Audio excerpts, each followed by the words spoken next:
From Washington, this is the HPS Macrocast with Hamilton Place Strategies and Markets Policy Partners. Good morning. It's Friday, December 11th. You're listening to the HPS Macrocast.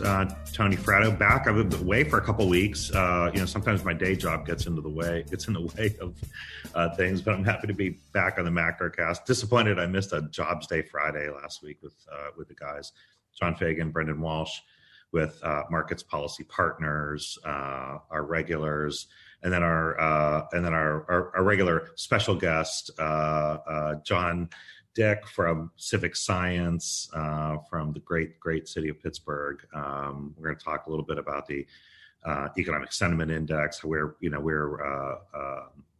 consumers are right now, and how people are generally feeling about things. So always excited to have John with us for the show. But look, the news this week is, we're back to talking about stimulus again, COVID relief to help this, or at least half of this economy, or one big section of this economy. A lot of workers who are still suffering, families who are going to see their unemployment checks, their enhanced unemployment checks expire.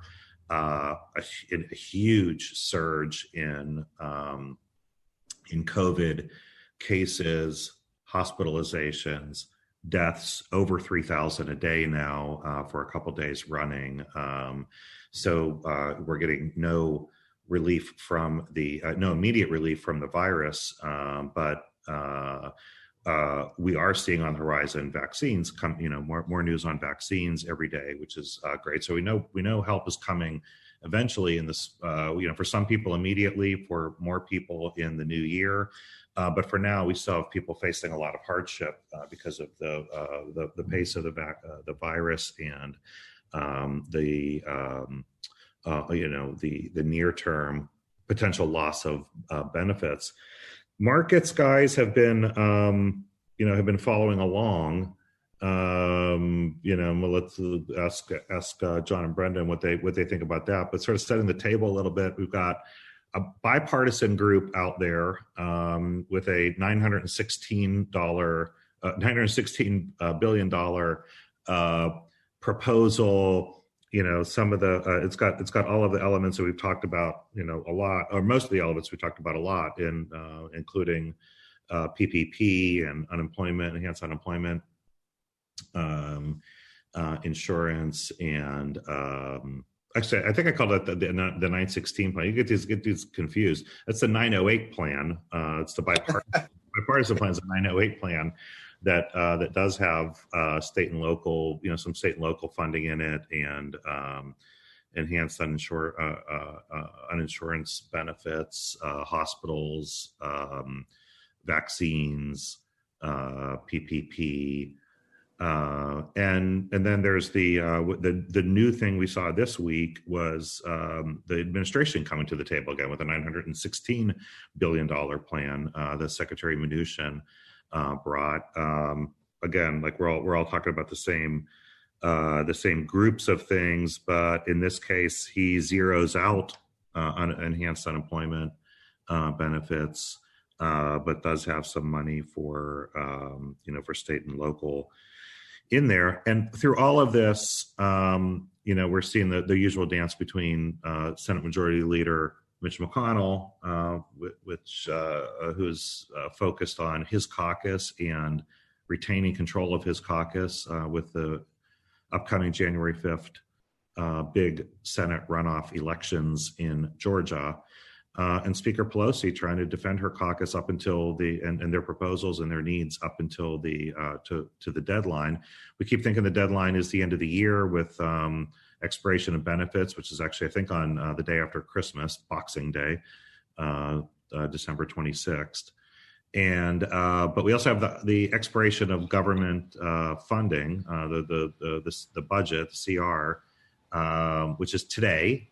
I think we're going to see it extended to next week, and Speaker Pelosi sent a chill up the spines of everyone in Washington by saying it wouldn't be the first time that we've spent Christmas in Washington negotiating things, which is, the great kicker to 2020 that everybody really wants. John, that's right. This is done with us yet. Yeah, how are markets all of this? Well, first off, it's great to have you back, Tony, on the podcast here this morning. So, as you said, the two competing proposals are. This is the state of play. This is where the chessboard is set up here. We saw last week the Democrats, Senate Minority Leader Schumer and House Speaker Pelosi coming out and backing off their pre-election $2.4 trillion position that they'd held pretty fast to in ahead of the big vote in early November. And so that was a watershed moment last week and injected some positivity into the atmosphere that really had been rekindled these negotiations, as you said, by this bipartisan proposal of $908 billion that came out early last week. And this week featured at the outset of the week, as you said, a united front from the Republicans and a united front around a number that on its face looked really encouraging and looked like there's clearly a lot of common ground. And there is a lot of common ground between the two proposals. But when upon closer inspection, it's hard to imagine that they would have expected the Democrats to accept a proposal that didn't have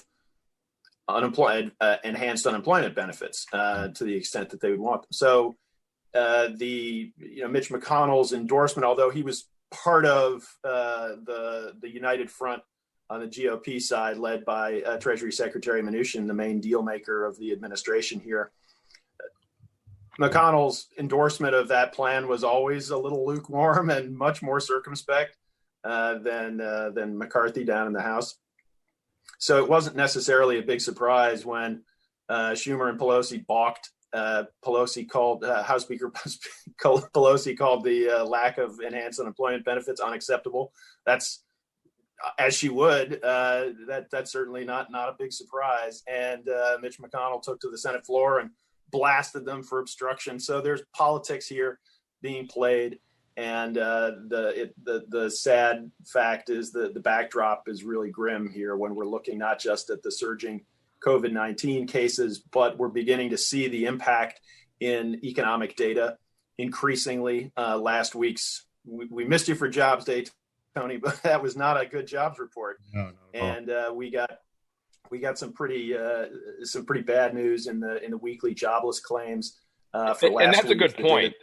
On the 26th, 12 million people will lose enhanced unemployment benefits, plus the 4.4 million people that already have lost it. So you're talking about 16.5 million people that they're out of work and need help, and our government can't help them. Yeah, and we're seeing we're seeing those things where again where the obviously stock market or equity markets are doing very well, and some big IPOs, and that all looks normal. What doesn't look normal are cars lined up for food assistance. Around the country, the United States of America in 2021, while everyone's playing their roles in Washington of the sort of normal fight. That's not normal. Cars lined up for miles to get families to get food assistance in the United States of America is not normal. But it's, I think, as we've talked about, this, additional relief over the past couple months, I think we believed that those kinds of images were the kinds of things that would spur action in Congress, but unfortunately it hasn't.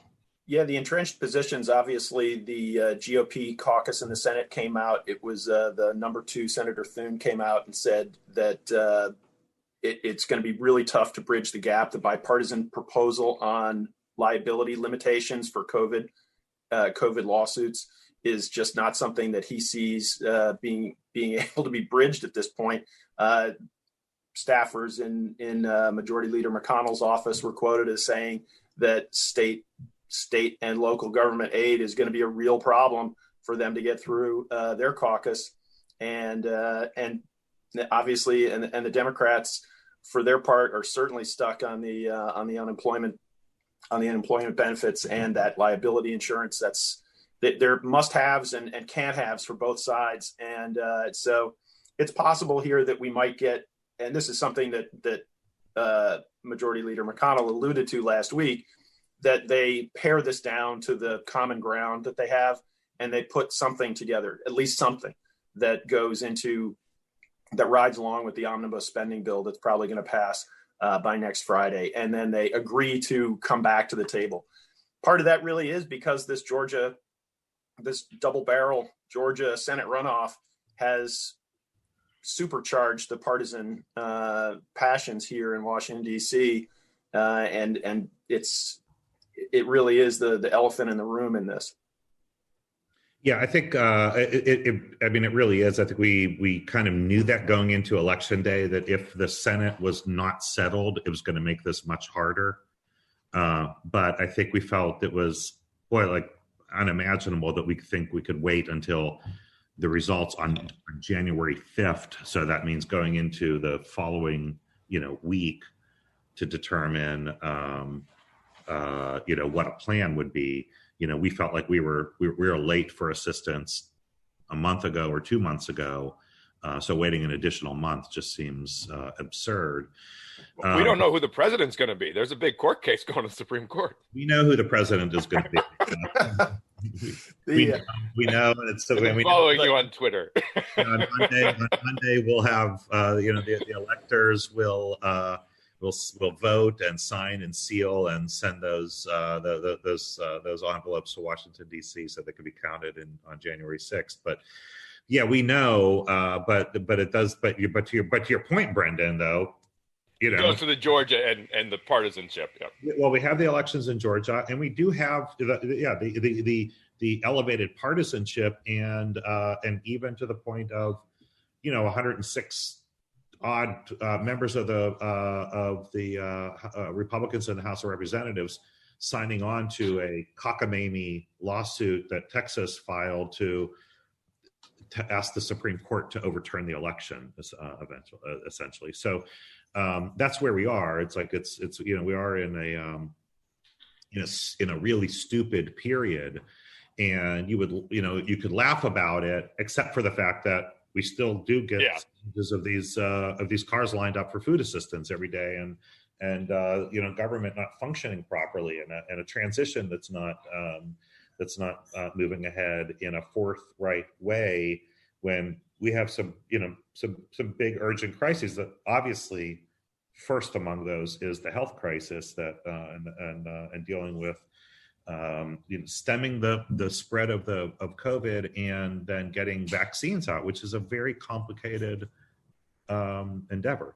Yeah, and right now in the markets, as you mentioned, Tony, the markets are taking all of this relatively well in stride. We've seen some downbeat price action over the last couple of days, but certainly nothing major, nothing disorderly. In some sense, there are just a lot of cross currents going on here. And so the politics and the stimulus is certainly one of the major ones, but there are plenty of other things at play. And in broad brushstrokes, as we've talked about before on the Macrocast, market participants are kind of caught in the hop here. They have the tantalizing prospects of this vaccine rollout and a degree of normalcy coming in maybe in the back half of next year.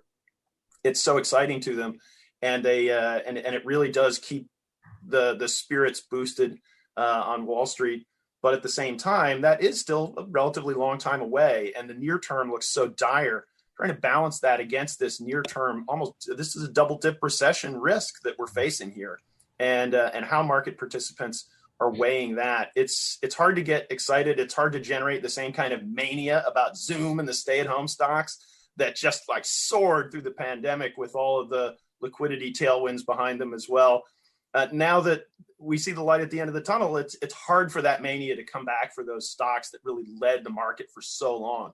And so the rotation into the more growth the more growth dependent sectors, the traditional sectors, that's happening. But with the recoveries a couple of quarters away, it still feels a little early to get to really go all in on that fundamental growth story. And also, these stocks are up like 5, 6, 700%. So it's not weird to take a little profit here at the end of the year. Well, and it's not sustainable, guys, right? I mean, I'm going to chime in on this. I saw yesterday, maybe you saw it as well. One of the analysts listed Best Buy as a sell because they're seeing these stocks that had such unsustainable growth this year. Their comps next year just can't possibly keep up with them, right? I mean, some of these categories where home goods and major electronics, or what you guys are the experts on that, but what does that do to the market a year from now when these companies are reporting year over year numbers that are down, that are still, if they are they going to get a pass on 2020 and they're going to be compared to 2019? How does that play out? It's very possible. It is possible. I mean, there's a lot of ways that we may have to think about 2020 as an anomalous year, but there are some permanent changes. Mm-hmm. Which, actually, I want to come back after the break and get into some of those and how people are thinking about those things as well, including Disney Plus's big announcement yesterday too, and just thinking about sort of what shifts are happening with consumers. I do want to leave before we go to the break though with one. There was one. Bipartisan strange bedfellows effort yesterday. This was, Missouri Senator Josh Hawley standing with Vermont Socialist Senator Bernie Sanders proposing, cash for families, which, by the way, I support their proposal. This was, $1,200 per person plus $500 per child. I'd like to see, still unemployment benefits on this too. More people coming forward with bipartisan ideas, however strange the bedfellows are, wouldn't be bad right now to try to get these guys at the table and at an agreement. Why don't we take a break right now and we'll come back and we're going to dive into a lot of this stuff with John Dick. You're listening to the HPS Macrocast. Markets Policy Partners provides sophisticated financial market analysis that is independent, accessible, and actionable for a broad audience. Learn more at marketspolicy.com or visit them on Twitter @marketspolicy. All right, we're back on the Macrocast. John Dick with us today from Civic Science. You can look at their stuff at civicscience.com, all one word, and just such great stuff on their site. We talk about like a tiny sliver of it here, but you should definitely go to John's site and check their stuff out. John, K-shaped recovery. People like us doing fine, publicly traded companies doing great, and then the bottom leg of the K, people doing not so great at all, either out of work or limited work. People now with COVID returning, lockdowns in some cases returning. How are people feeling about all of this right now? Well, I mean, it's, we're living in two Americas. That's the sort of, the buzz statement du jour since the election. People want to ascribe that to the political ideology, which has something to do with it. But the real two Americas is the bifurcation we're seeing in consumers right now from a financial standpoint. I mean, RESI was up, Economic Sentiment Index was up a little bit this most recent reading. I'm not willing to attribute it to anything more than a blip just yet. Because what it's really doing is masking two lines, one that's going up and one that's going down. If you look at these two groups of people, basically, if you've kept your job through the pandemic, you're financially better off than you were before. I mean, it's a harsh thing to say, but it's true. I mean, the money we've saved on vacations we haven't taken, and travel tournaments our kids didn't have, and gas we're not spending in our car, and dry cleaning. You add all that up, and there's just a lot of pent up cash. Housing added an extra $1 trillion in wealth to America. Yeah, I mean, and even just think about like your car isn't depreciating as fast because you're not driving it as much. I mean, there's all and your insurance company's sending you a rebate check. Yeah, I mean, it just adds and adds and adds and adds, and we're going to see holiday retail up maybe 4-6% year over year, which seems really counterintuitive when you think that this whole sector of the economy is of the consumer segments are going to be really under a lot of hardship, right? All that's really happening is the people that have more money are spending more money than the people who have less money are spending less, if that made sense, right? That's all. That's what we're seeing is the net is positive, which is crazy because if you think about it, if we weren't dealing with a financial crisis, affecting a huge chunk of the consumer. Imagine how much it would be up, right? It's just really, and of course that's sector dependent as well. We know the categories, of course, like restaurant and others, say a prayer for them, but we're still seeing like large expenditures in electronics and home goods, and all those things are way up. It's just there's two Americas right now. By value are actually big, just significantly bigger parts of the economy. Yep, no doubt. Doubt. Yeah, and then of course I think one of the things we can attribute if the jump in the ESI this week was anything more than a blip, it's pretty obvious. It's just a little bit of a bump around optimism with vaccines coming, right? But then you look at a layer deep into that, and there's still a huge amount of skepticism about the vaccine.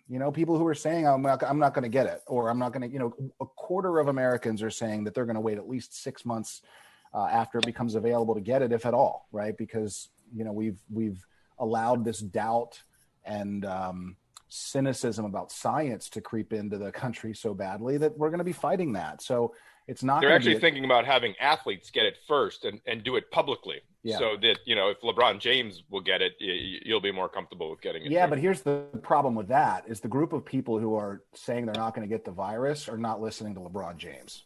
Right. Totally agree. They need, I don't know. Yeah, no, I'll tell you, look, we at HPS have been, I won't say who the client is, but have been part of efforts to pull together strategy and messaging to encourage people to take the virus. And we've thought about those, but, Brendan, those ideas, exactly those ideas, but not just LeBron, but, 50, 60, 100 different people who are trusted in by certain segments of the population, so that they will do it. And now, but to John, it's just illustrative of how hard it's going to be. That you have to come up with these plans. Yeah, and I know people who I consider good friends who are not anti-vaxxers. They are pro-vaccination. They get their kids vaccinated. But are concerned that things move too quickly, that they weren't tested, and I'm a little bit of an insider in this because I have been part of these discussions. But there's no question that no steps have been skipped. These clinical trials are huge. The companies themselves have protected themselves as we've seen them, step outside of the political rhetoric of this to say and demonstrate how they are not rushing things. I'm sorry, they are not skipping steps in things. Now, the problem. They made the vaccine over a weekend in January.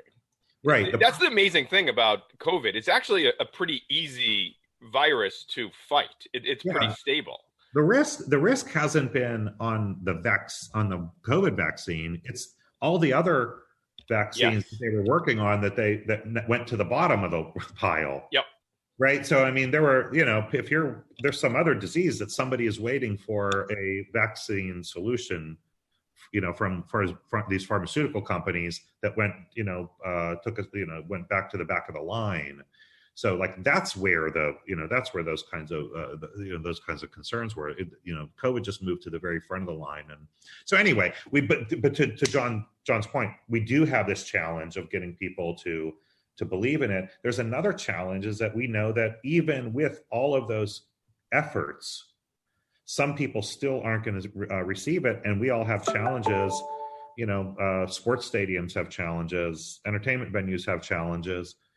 Stores have challenges of how do you certify that the people coming into your space have gotten the vaccine? Because, are you going to have there's talk about having a passport or a bracelet or something to identify yourself as someone who has been either vaccinated or has already had COVID, so that you can be considered safe. And so on that front, I have a question. Mm-hmm. When we thought that there's a chance that the vaccine was 70% efficacy, on that you need everybody to get it so that we get herd immunity. But if this vaccine is 95%, does it matter as much that everyone gets it? Because if you get it, you're safe, and do you really care if someone else has it because you can't get it? It's a great question, and look, I mean, a lot of people are angry with with Mitch McConnell for holding up these talks on liability protection, but like it's not a question that you or I will answer. It's a question that insurance companies and tort lawyers will answer. So like you say, that was good enough. Well, someone's going to have to walk into a courtroom and test that idea as to whether it was good enough or not. And it's an arguable case, now, like you can imagine all the reasonableness on this. If someone comes to your restaurant and gets the measles, are you, liable?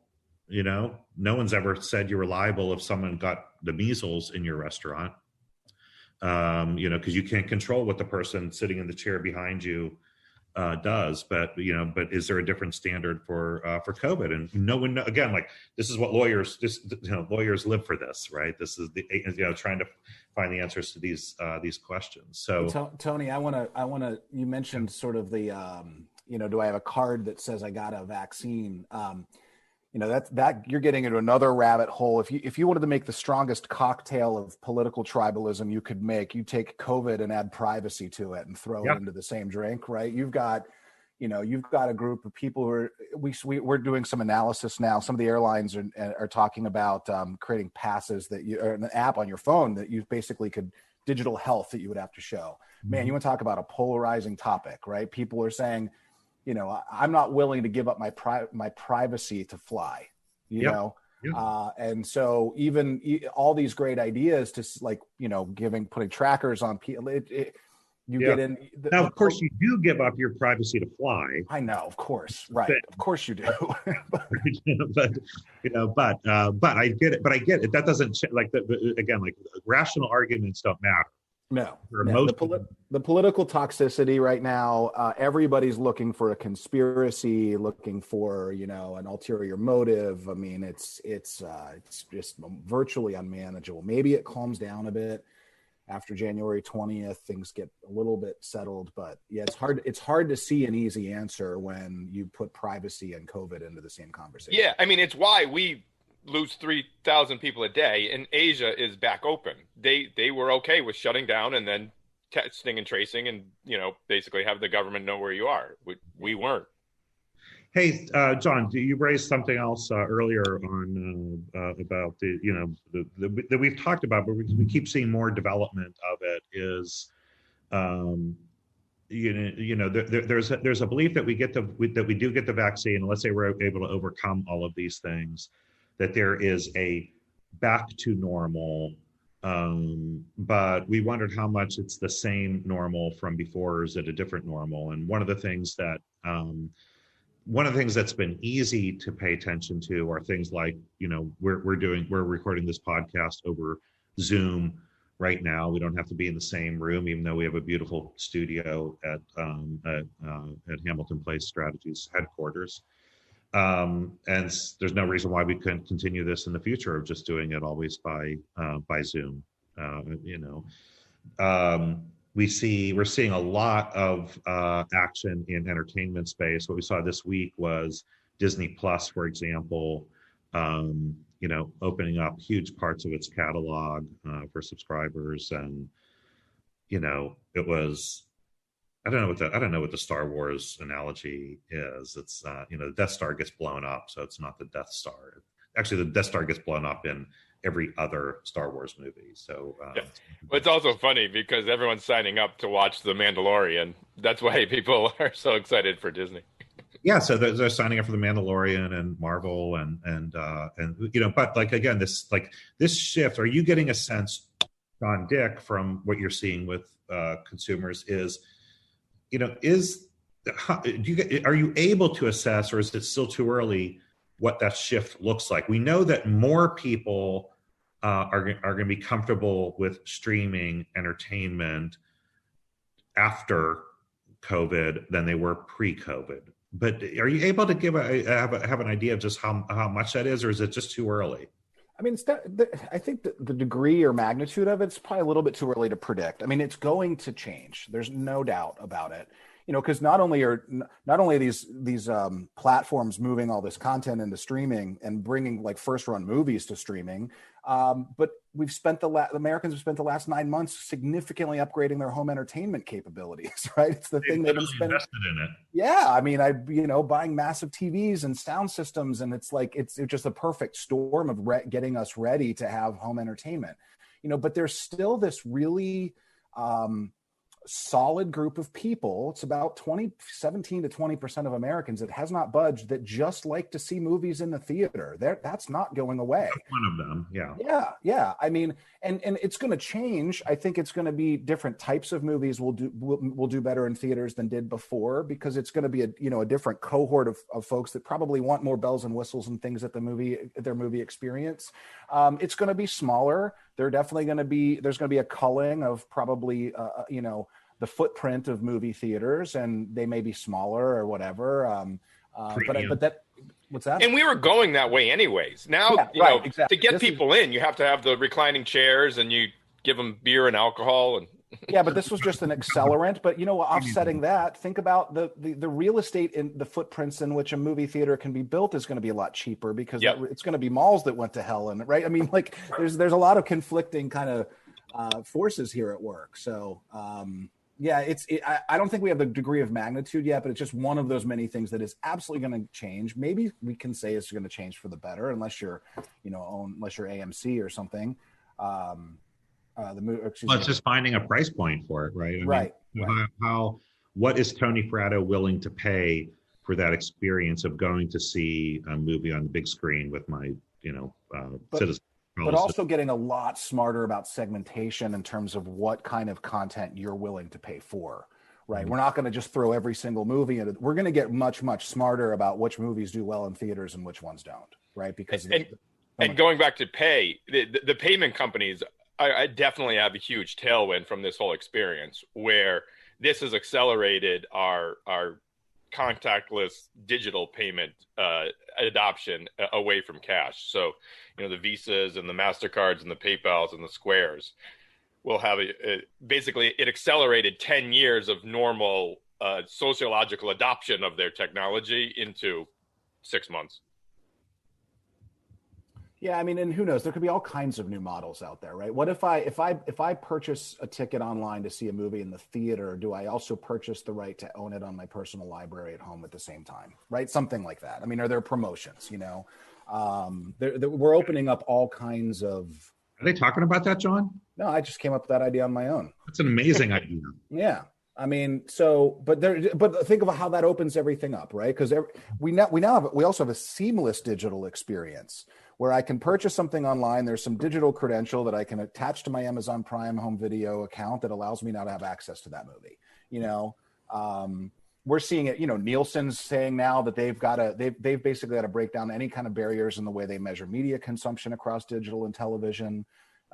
If you look past the hardship, the real human hardships of things that are happening right now and that are going to happen for the foreseeable future, there's a lot of really exciting stuff to watch on the horizon. For sure, and a shifting in the specific companies and types of companies that will benefit from. There are winners and losers among companies that we're going to see. And again, it's just a question of like how much is the question, right? We don't know yet. Guys, we're gonna call it there. Do we have any big data coming up next week? We actually have a very big week. So we get all the market PMIs, both service and manufacturing, kind of globally. We have retail sales, which is the most important data point. But also we have a big central bank week. So the Fed meets. We also have the Bank of England and the Bank of Japan. And Brexit is down to the wire. You're down to the wire in Brexit. In the background here, and Brexit isn't what it used to be in terms of a market scare story. It's turned into more of a chronic condition than an acute onset. You know what we may do is I think we may have to have one of our friends from London or Europe. That'd be great. Yeah, I think it'd be really fun to have. Let's have someone reporting from the ground and update us on Brexit. I'll find one of our friends. This Sunday is supposed to be another make or break day where the two sides assess whether it's worth carrying on their discussions after they haven't been able to make a breakthrough. But one would guess that they will probably soldier on, even in the face of the shortening timeline here. Indeed. All right, guys. Have a great weekend. Great to be back together again with the gang. And stay safe. We will see you next week on the Macrocast. Thank you for listening to the HPS Macrocast. Please remember to subscribe, rate, and share.